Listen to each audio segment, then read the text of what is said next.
তার সাধারণ মানসিকতার উপর ভিত্তি করে কিন্তু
বলতে পারবো আমি একটু বন্ধ করছি স্যার গিয়ে বলতে হবে স্যার যারা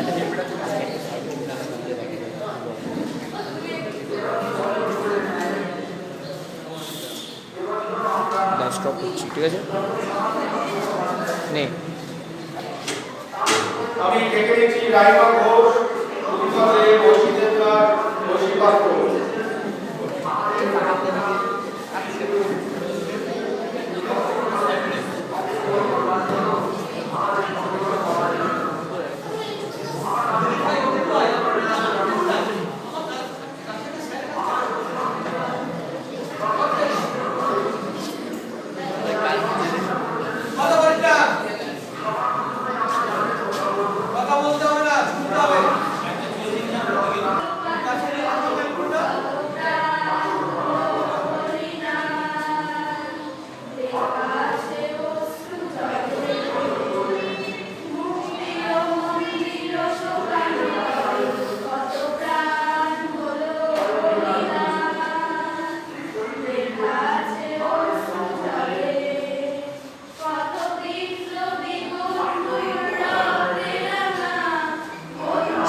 শ্যামাপ্রসাদ মুখোপাধ্যায়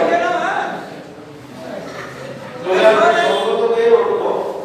এই শুনে নে বাবু সবাই একটু শিখে না শেষ হবে এক দুই এক দুই এক দুই এক দুই এক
এখানে যে রাইমা ঘোষকে ওই সুকান্ত ভট্টাচার্যের দুর্বল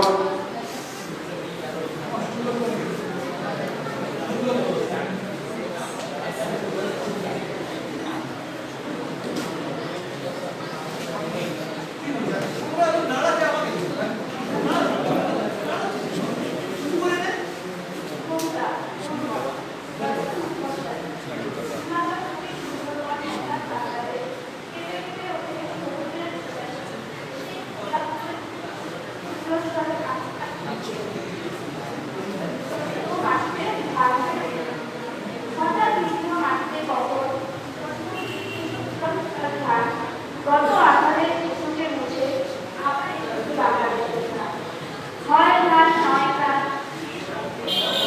শব্দে সারা দিশা একবার মনে হয়েছে আমার হয় তারা আর বাংলায়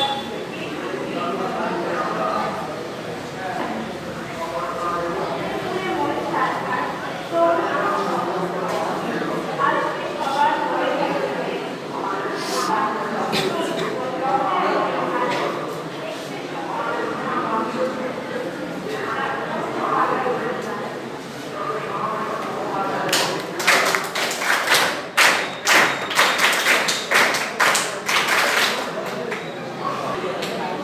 এবার ডক্টর শ্যামাপ্রসাদ মুখোপাধ্যায় স্মারক বক্তব্য আমাদের সামনে উপস্থাপন করবেন শিক্ষক মাননীয় শ্রী শুভঙ্কর ঘোষ মহাশয়।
যতদূর আমার মনে পড়ছে সুভাষচন্দ্র 1945 আগস্ট মাসে রায়গঞ্জে মানববন্ধনে যে বিবেক দুর্ঘটনা হয়েছিল তারপর থেকে আর আমাদের যে সামাজিক জীবনে রাজনৈতিক জীবনে তাকে আমরা দেখতে পাই এবং এই শূন্যস্থান বাঙালি জীবনে পূর্ণ করেন শ্যামাপ্রসাদ।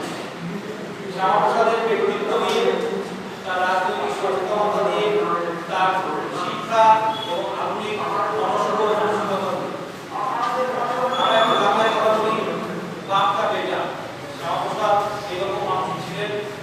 আমরা জানি তিনি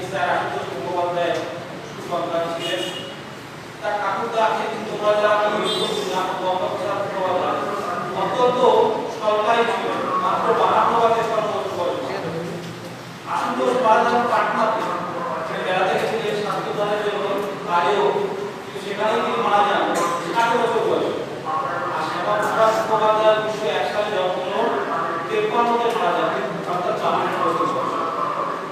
এই অনুদান বংশেরা এবং এই বংশের কথা আমি বললাম, এটা বোঝানোর জন্য যে তাদের বংশের সকলেই প্রায় জন্ম।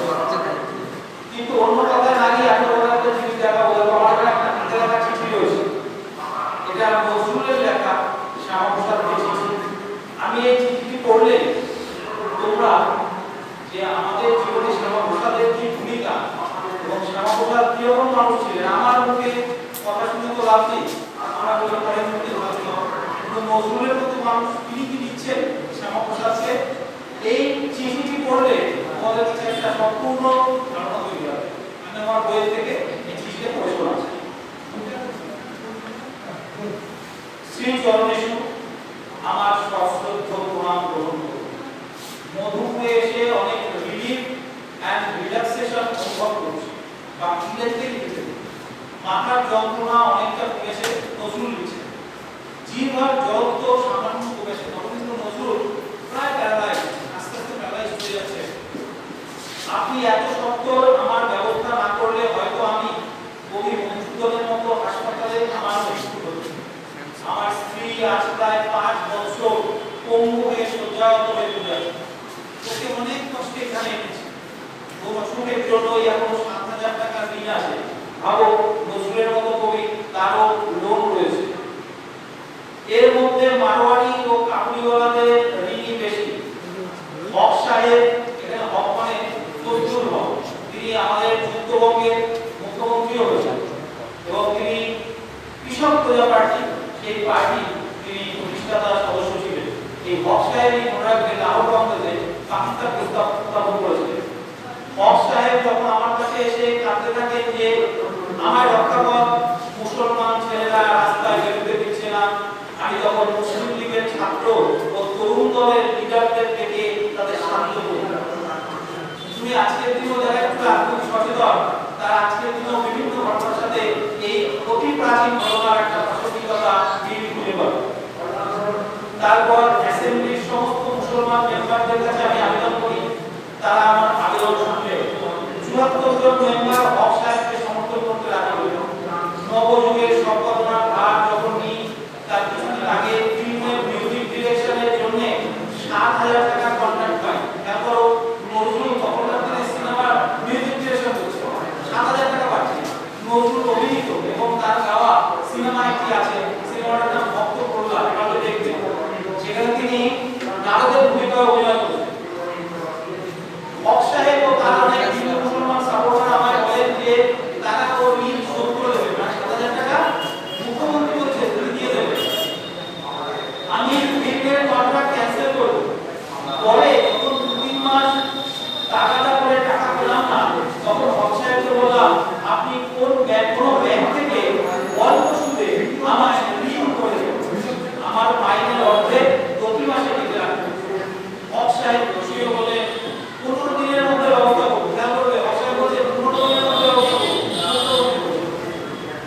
15 দিনের মধ্যে ব্যবস্থা করব। তারপর তিনি প্রফেসর গেলেন। তারপর 7 মাস কেটে গেল, আজ 9 কাল হলো। তার সাপোর্টাররা উদাসীন হয়ে রইলেন। আপনি জানেন সেক্রেটারিয়েটে আপনার সামনে হক সাহেব বললেন কাজীর ঋণ শোধ করে দিতে হবে, আপনিও আমাকে বললেন ও হয়ে যাবে। আমি নিশ্চিন্ত মনে কাজ করলাম। আপনি জানেন হিন্দু মুসলমান ইউনিটির জন্য আমি আজীবন কবিতায়, গানে, গদ্যে দেশবাসীকে আবেদন করি। সেসব সাহিত্যে স্থান পেয়েছে। সেরা বাংলার ঘাটে ঘাটে পল্লীতে নগরে নগরে গীত হয়। আমি হিন্দু মুসলমান ছাত্র ও তরুণদের সংঘবদ্ধ করে রেখেছি।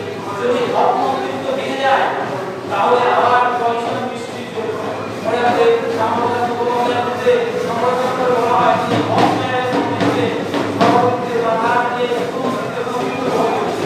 আমরা জানি না আমাদের ইতিহাস কিভাবে বিচার করব, কিন্তু দেশের মানুষের জন্য, সমাজের জন্য, বর্তমান সমাজের জন্য যেটা ভালো সেটাই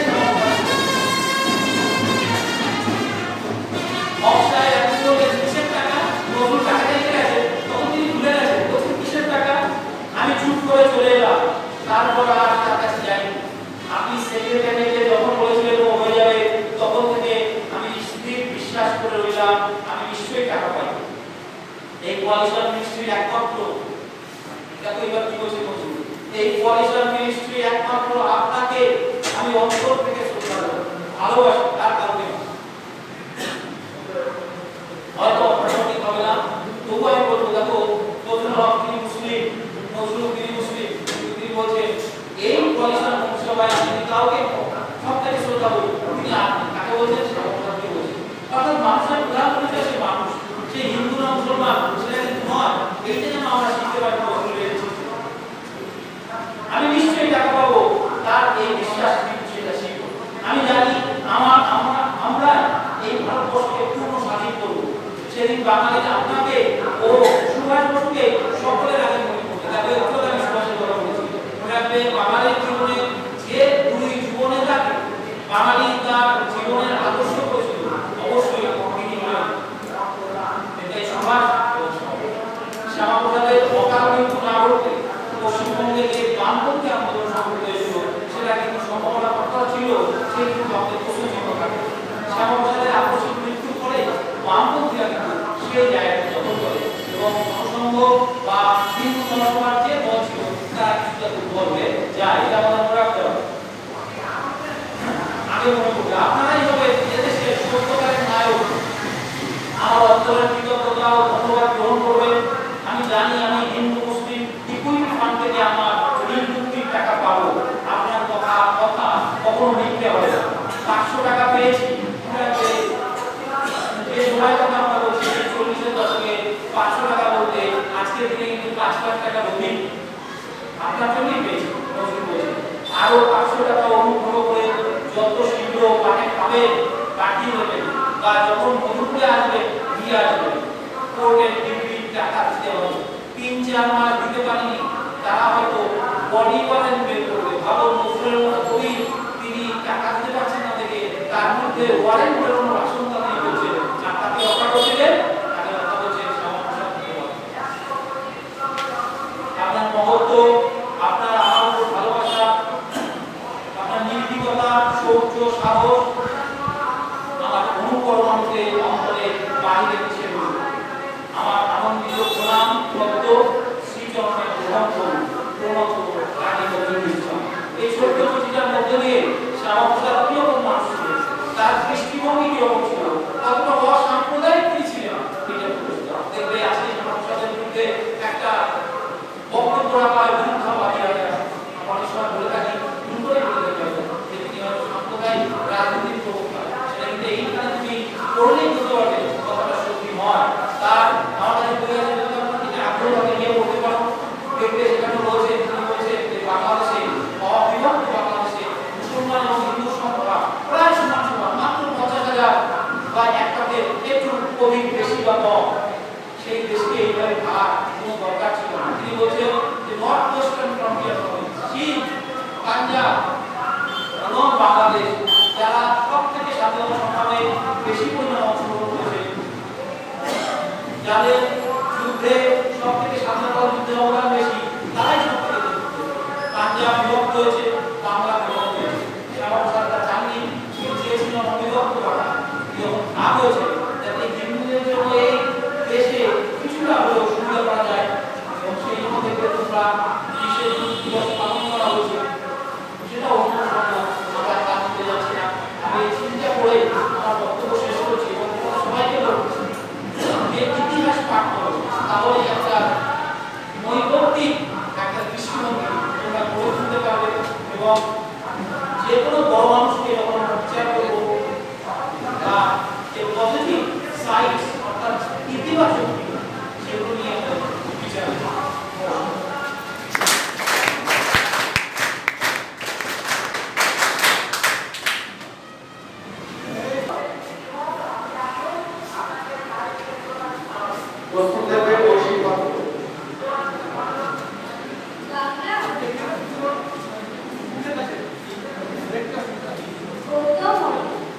বাংলাতে আজ আসলো সব কাণ্ড বুঝিয়া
শ্রদ্ধাঞ্জলি যে স্বাগত বক্তব্য দিয়েছিলাম। আমি এখন বিস্তারিত বলবো না, দু একটি কথা বলেই আজকে আমি এখানে এগুলো প্রথম আমাদের বিদ্যালয়ে আজকে আমি এখানে একটা কবিতা পাঠ করে শোনাবো তোমাদের সামনে। তার আগে যে কথাগুলো একটু বলতেই হয় সেটা হচ্ছে আমাদের আজকে স্বল্প বয়সে যে আন্তরিকভাবে আমরা মিলিত হয়ে যে অনুষ্ঠানটা করলাম সেই অনুষ্ঠানের সমাপ্তি হবে বন্দে মাতরম অর্থাৎ আমাদের জাতীয় গান। আমরা সকলে উপরে দাঁড়িয়ে জাতীয় গান করবো, মাইকে বাজবে গানটা আমরা যেমন প্রেরণা করে করবো। তারপর কি হবে, তারপর স্যার এখানে রোল কল করবে। রোল কল করার পরে তোমরা যারা এখানে আছো পঞ্চম থেকে অষ্টম সকলের জন্যই খাবার ব্যবস্থা আছে। নবম দশমের জন্য যদি কেউ খেতে চাও তাহলে খিচুড়ি এবং আলুর চিপস। পঞ্চম থেকে অষ্টম সবাই স্যারের কাছে রোল কল করে দেবে, তারপর চলে যাবে। আবার বলবো আজকের এই দিনে যেন আমাদের তোমাদের ধর্মগুলি করতে হয় না। পঞ্চম থেকে অষ্টম সকলে চলে যাবে, বাকি নবম দশম যারা খাবে অপশনাল যারা খাবে তারা চলে যেতে পারবে।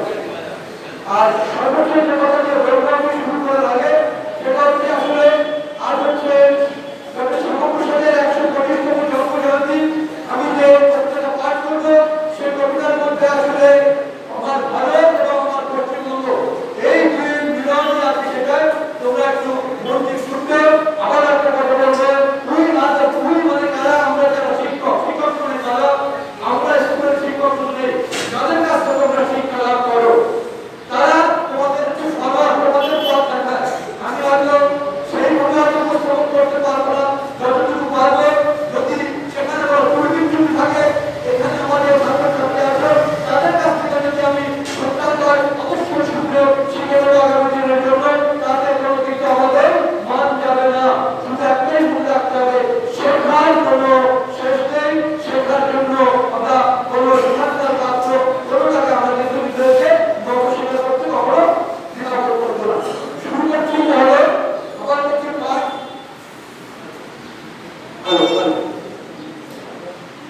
আমার ভারত আমার পশ্চিমবঙ্গ, কবি জয়দীপ চট্টোপাধ্যায়। বাংলার স্রোত পদ্মার স্মৃতি, বঙ্কিমচন্দ্রের জাতীয় মন্ত্র, রবীন্দ্রনাথের গান, বিবেকানন্দের বাণী, নেতাজির পত্রকণ্ঠ, কাজী নজরুলের কবিতা সব মিলিয়ে এক চিরন্তন চেতনার নাম পশ্চিমবঙ্গ। 1947 সেই উত্তর সময়ে যখন ইতিহাস লিখছিল জীবনের দুঃস্বপ্ন, তখন এক প্রশ্ন ছিল যে আমাদের প্রিয় মাতৃভূমি কোথায়, আমাদের ভবিষ্যৎ কোন পথে। গভীর সংকটের সেই চরম মুহূর্তে গড়ে উঠেছিলেন এক নির্ভীক বাঙালি ভাবনা ডক্টর শ্যামাপ্রসাদ মুখোপাধ্যায়।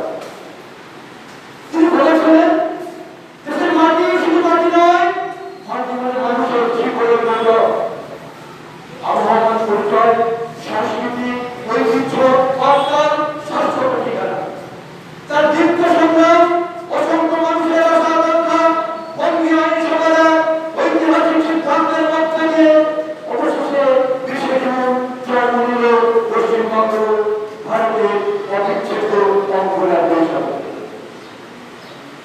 এই জনপদ ইতিহাসের কীর্তি ভরা এক পবিত্র ভূমি।